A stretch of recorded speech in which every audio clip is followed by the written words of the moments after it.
Hello, Happy New Year. I'm Rhiannon and welcome to Rhiannon Reviews. Today I'm going to talk about my two best books of 2020.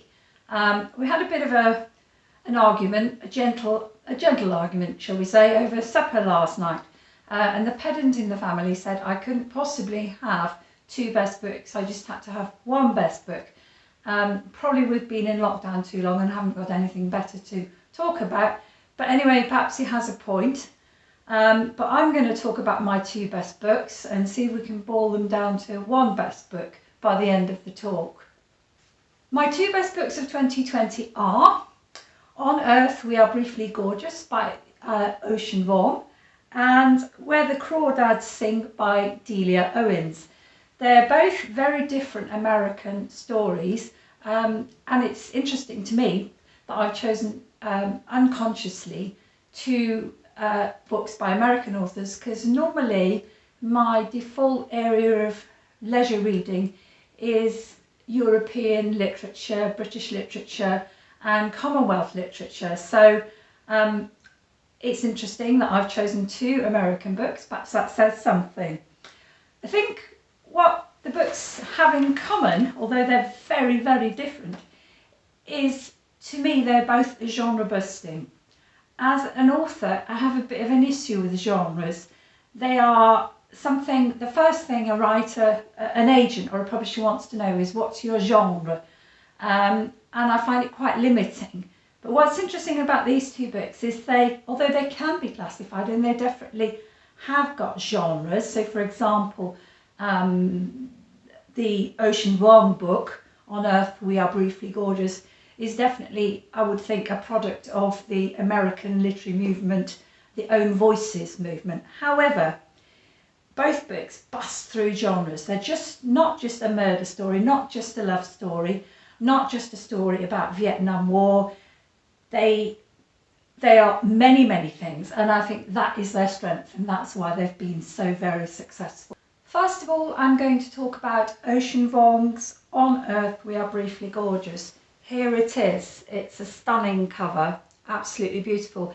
And that's what first drew me to the book. One autumn day, I was in my local town and I saw this gorgeous leaf, these gorgeous autumn leaves, and it suited the mood of the day. And then I saw that the young man's name was Ocean, which is the name of my son.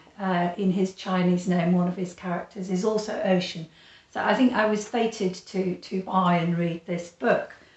The story is about a little boy who becomes a young man called Little Dog, who comes with his mother and grandmother from Vietnam to the United States when he's a little boy. And it's, in one sense, it's a coming of age story at its most simplest. It's about this little boy's growing up. And they live in Hartford, Connecticut, which I've done a bit of research, is a very poor, deprived area of America. The book takes the form of a series of letters from the young man, Little Dog, to his mother, where he's working through all sorts of issues, his memories of being a little boy. And memories is one of the themes of the book, because the family came from Vietnam, and the idea is that they were all deeply scarred by the war, and that this had affected them, and in a way they'd lost their memory of their own country, and they were trying to fit into a new country. So memory is the overriding theme of the book. There are many themes in the book, and this is its strength. It's not just a book about the Vietnam War. It is less about Vietnam and more about America. It's about identity, about race, about homosexuality, about immigration, the experience of an immigrant. It's about addiction and mental illness, and you would think that this is all very depressing, and in some ways it is. But there is an overarching theme. On Earth We Are Briefly Gorgeous, and that is the redemptive element of the book. So that while there are elements of the book, parts of the book that are terribly difficult to read, extraordinarily painful, agonising, there are also parts of the book that are incredibly beautiful and incredibly beautifully imagined, and that for me was the joy of the book. The theme that I think I got most out of and thought was most superbly done was his portrayal of the immigrant experience, the American immigrant experience. I have members of my family who emigrated to America, to North America, so I have some experience of their lives at first hand, and I thought that it was amazingly, beautifully portrayed. The idea of their labour and the exploitation of their labour, and once that their physical ability was used up, they were worth nothing. There were scenes on the tobacco plantation where the Mexican workers kept their heads down and said lo siento all the time. I'm sorry, I'm sorry. And the idea was that in order to assimilate, I suppose, and not to cause trouble or attract trouble, one had to disappear. And that to me was heartbreaking. What I loved about this book was the power of Ocean Vuong's language. He is, I think, by nature a poet, and his previous publications have been poetry. This book is a novel, or attempts to be a novel, and the language is so rich and so stunningly imagined that you can read it multiple times and as if it were a very intense poem, and still not unravel it or get to the bottom of it. It is just, the depth and richness of it is very difficult to explain. His use of images particularly powerful. In the first and last chapters, he talks about monarch butterflies and how they fly every year from, I didn't know this, but from North America to South America, and how the butterflies that go back are not the butterflies that went down. And he plays with this image of the idea of the refugees, the immigrants coming to America. And he talks about them coming like clouds of napalm, bringing their memories with them, but losing their memories at the same time. So this image of monarch butterflies is something that he works with in two sections of the book, and it is superbly done. The other image that will stick with me forever, I think, is there's a scene, a flashback if you like, to Vietnam, where some American soldiers are basically eating the brains of a live monkey, which happens some parts of the world because it's a virility, a rite of passage. Now, this is described, which I won't go into detail, but of course the idea is the rape, if you like, of Vietnam, and the fact that Vietnam and its people sort of had their brains, had their memories eaten, their memories erased. Now, that image is just, well, gut-wrenching, but incredibly powerful.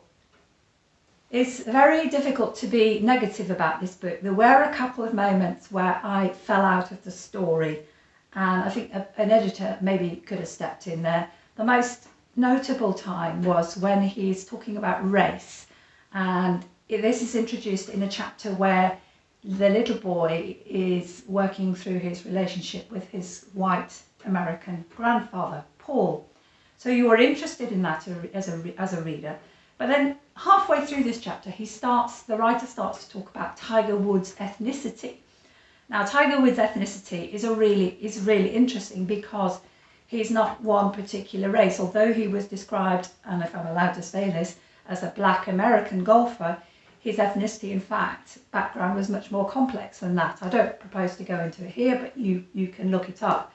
But the point he was trying to make, Ocean Vuong, was that race, ethnicity is not one thing. And why do we have to just classify somebody as a particular thing when many of us are in fact not? But the problem with it was the way he introduced it in the middle of the narrative story. So it was a bit like a page of research had jumped into the book and you fell out of the story. And he did this another time when he was talking about his homosexuality. The young man realised he was a homosexual. But then he started to give statistics about attacks on homosexuals, which again was a bit of a research insert into a narrative story, and you fell out of it. I fell out of it at that point. So I think there might have been other ways of making that point without people falling out of the narrative. But these are limp criticisms of what is an absolutely superb novel and will always stay with me. A final little note on it, I did listen to the Audible version. I love Audible versions because my life is busy and I have a lot of screen time.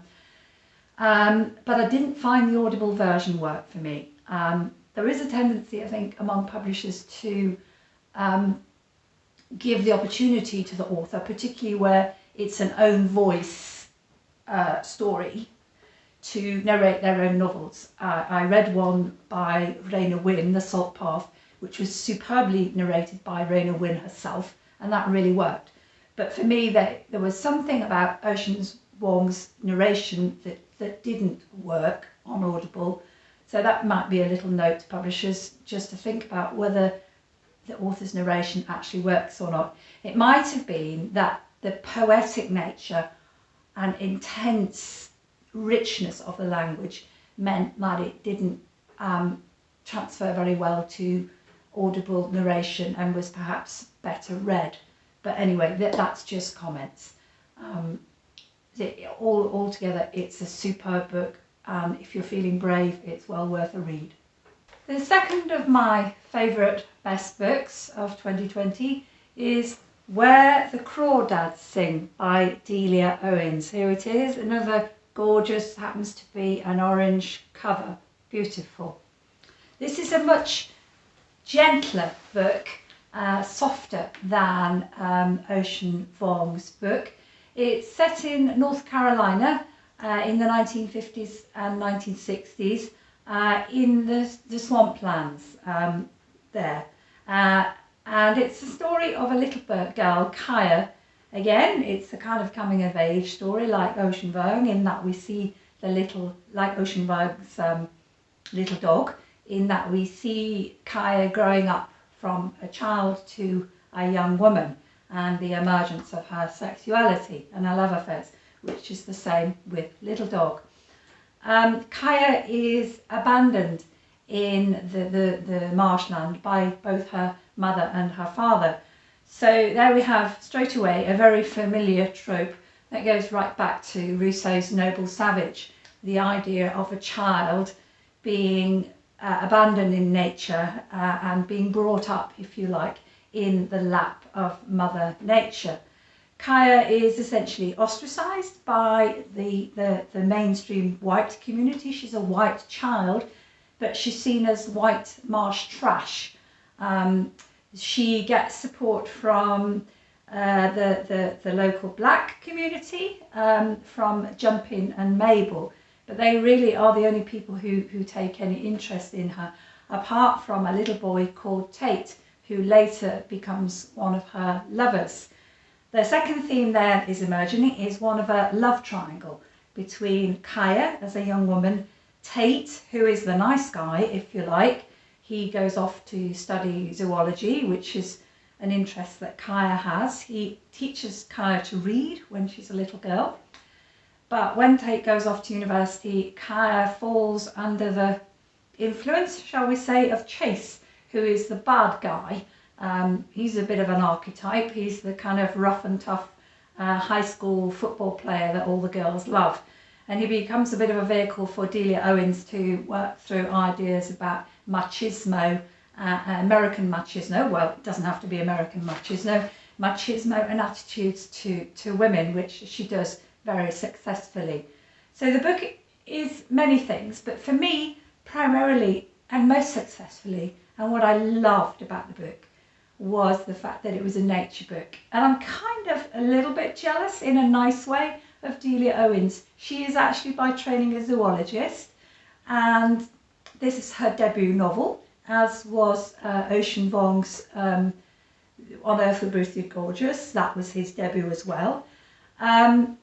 But Delia Owens has pulled off what is a dream, I think, to me particularly, which is to write about what you know and what you love. In this case, the biology, the nature of the North Carolina swamplands, and make it into a commercially viable enterprise. And she's done that amazingly. To me, the book is primarily a nature book, with the love story, and there's a murder as well, which I forgot to mention because Chase gets murdered. So there's the three things going on. There's the nature story, the love triangle, and the murder. So there's your genre busting idea. It's all three in one wrapper. What I loved about the book was how lyrical it was and how Delia Owens brought the swampland to life. I feel as if I know the North Carolina swampland in great detail, intimately, although I've never been there. She writes beautifully about nature, and if I'm allowed, I don't want to push the copyright thing too far, I'm just going to read a couple of very, very small quotes. So, for example, Kaya, she crept to a spring that pooled in moss and drank like a deer. Being so completely alone was a silence so vast it echoed. That was the description of the little girl when her father finally left her. The only criticism, and this is a mild criticism again, as it is with Ocean Vuong, is that there were a couple of point of view jumps which were a bit cack-handed. So suddenly you were in Kaya's mind and then you were in Tate's mind. I can't remember exactly. And I thought that was a bit amateurish, and an editor should have sorted that out. The other thing was the trial scene at the end. It did test my credulity a little bit, the basis of the prosecution evidence. But having said that, the trial was so beautifully handled, and they introduced a character called Sunday Justice, who was a cat who sat on the beams or the cornices of the courtroom and slank, whatever the word is, slinked in and out of the cell and kept Kaya company. And I just thought Sunday Justice was just a wonderful addition. Beautiful. So to come back to the pedant in my family, who is still insisting that I cannot have two best books. Technically, I suppose he does have a point. I would say that the two books are very different in mood. So I'm going to cop out and I'm going to say I'm going to have two best books, but best in different categories. So if you want to be pushed out of your comfort zone, to be challenged, to be made to think, to be upset, but also to be soothed, to be linguistically challenged, then I would suggest that my best book is Ocean Vuong's On Earth We Are Briefly Gorgeous, without a doubt. If you want a more soothing read with more conventional plotline and more conventionally lyrical language, there is violence and brutality in it, but it's not as extreme is the wrong word. It's not as upsetting potentially as in Ocean Vuong's book. So if you want to read about nature and be able to predict where the plot is going in a nice way and not be too pushed out of your comfort zone, you want a relaxing read, I suppose, then go for Delia Owens, Where the Crawdads Sing. That said, they're both fantastic books, and every now and then there are a couple of books that pop up and you think, yeah, I'm going to take those books with me till the day I die, and these are two of them. So thank you for listening. If you enjoy these kind of chats, please give me a like and a follow, and if you'd like to contribute and make comments, please put them in the field below. Thank you very much.